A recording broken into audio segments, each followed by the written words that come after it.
Rail Railroads, Episode 19, First Coast Railroad. Located just a few miles north of our last subject is the Genesee Wyoming property First Coast Railroad. This Class 3 short line interchanges with CSX in Yulee, Florida, and has two lines, one going east to Fernandina Beach, Florida, and the other going north to Seals, Georgia. First Coast operates 47 miles of track, 33 in Florida, 14 in Georgia, and has been operating under the G&W umbrella since its beginning in April 2005. The north-south line was completed in 1894 by the Florida Northern Railroad to southern Georgia. The east-west line was completed by the Florida Railroad in 1861. The Florida Northern and Florida Railroad both were merged with the Fernandina and Jacksonville Railroad and southbound Railroad and absorbed into the Florida Central Peninsula Railroad in 1893. This was in turn merged into the Seaboard Airline Railroad in 1900 and became their main line to Georgia. After the SAL and ACL merged to form a Seaboard Coastline in 1967, this was known as the S-Line, with the north-south section designated the Everett Subdivision, and the east-west segment was dubbed the Fernandina Subdivision. The CSX formation led to the S-Line being cut since they had the ex-ACL A-Line. The S-Line was abandoned between Riceboro and Bladen in 1986, and then between Bladen and Seals in 1990, or Bladen, whatever it is. Renaming the remainder from Seals south to Florida, the Kingsland Subdivision. CSX leased the northern section of the Riceboro Southern Railway in 2004 and the southern section north and east of Yulee to the First Coast in 2005. The second section south of Yulee remains under CSX control as the Kingsland Subdivision. The First Coast Railroad reporting mark FCRD operates with three main locomotives, two backup locomotives, and a sixth that is stored out of service. Their main locomotives are a pair of leased FURX GP38-2s that are former NS rebuilds, FURX being First Union Rail, and a GP10. The backups are a pair of GP16s, while the out-of-service unit is a GP7. They only actively serve 6 industries, 5 in Florida and 1 in Georgia, but also provide railcar storage. A sixth industry in Florida is currently inactive. The GP7 is Rail Link 437, built April 1951 as Tennessee, Alabama, and Georgia, number 705. It then became Southern 8237, then went to a couple other short lines, including G&W property Golden Isles Terminal, before ending up lettered for Rail Link. This is an unusual-looking unit. Its chop nose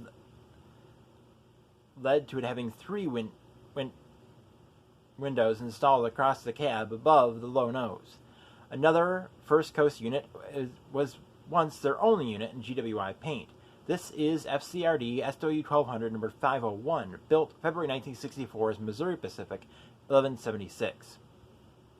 This went to a few other railroads, including Rail Switching Service, before becoming FCRD number 501 around 2005. This unit is no longer an FCRD property. It was last photographed among CSX units in Waycross, Georgia. I believe I remember it being on the Golden Isles Terminal in 2018 or 2019.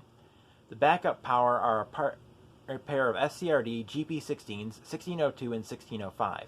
1602 was built as ACL GP7 number 247 in October 1951 and rebuilt as SCL number 4769 in April 1981, then went to Seaboard and then CSX before being sold to York Rail as number 1602.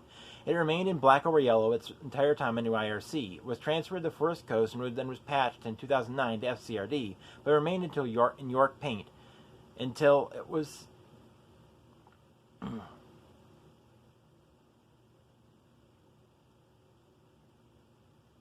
until 2013 when it got the G&W colors.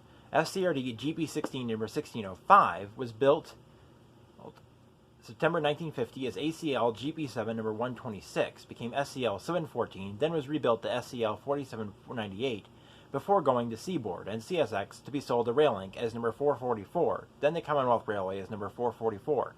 And the CWIY was repainted from gray and red into G&W colors.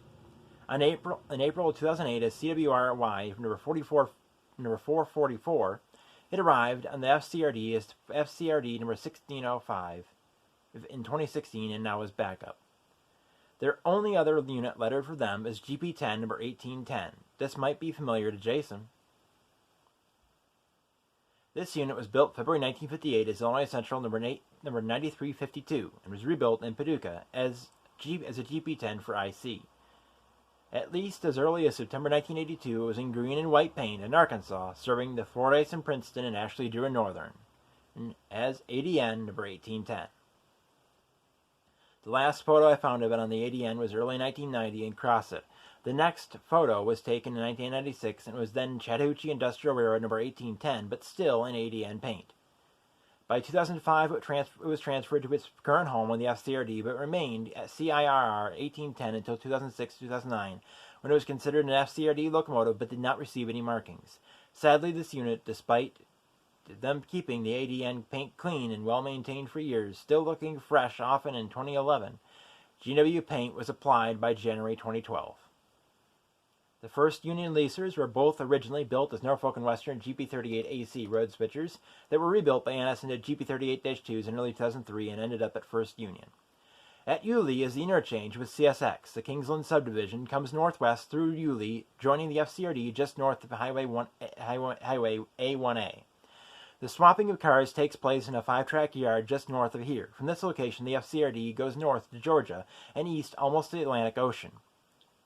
Heading north, the paint railroad parallels US 17 and has a long siding used for car storage. Near the way station, south of I-95, is a spur that is also used for boxcar storage.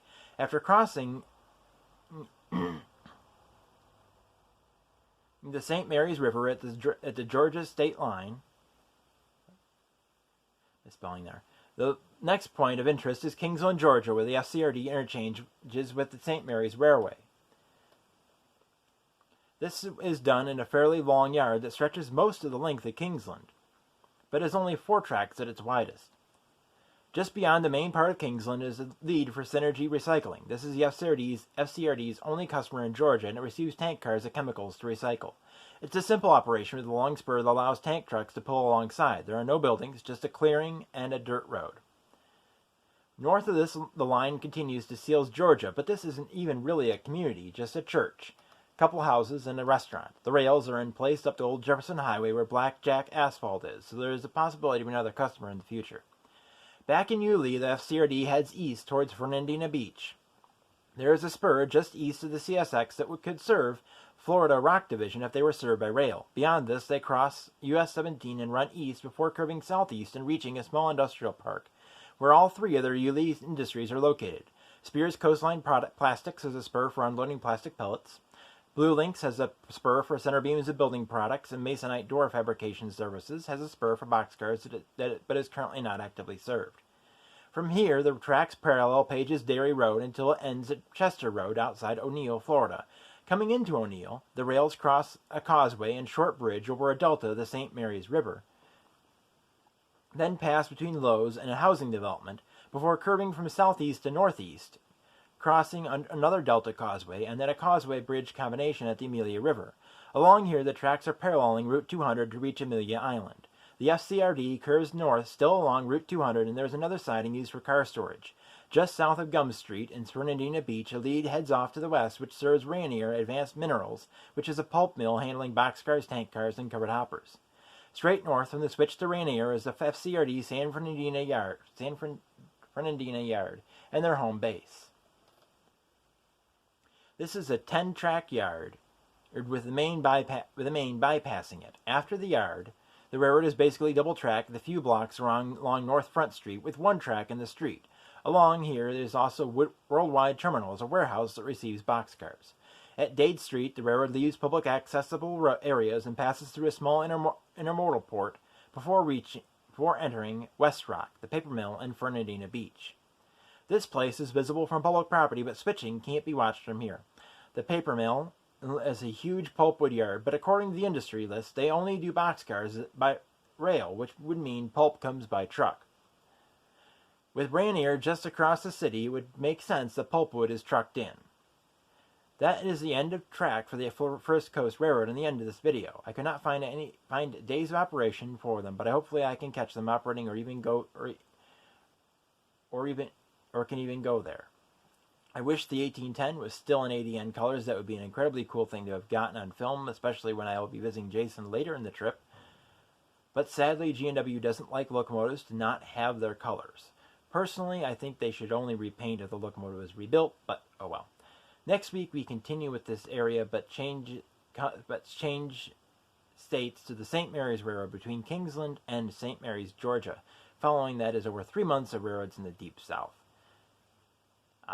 One thing I forgot to mention in this is that West Rock is built on basically delta. Some of the tracks, they're right on the edge of the water, and you can tell that they would flood if it gets. How that hasn't been blown off the map by a hurricane, I don't know. Deceptively solid ground. But that is episode 19. See you in episode 20.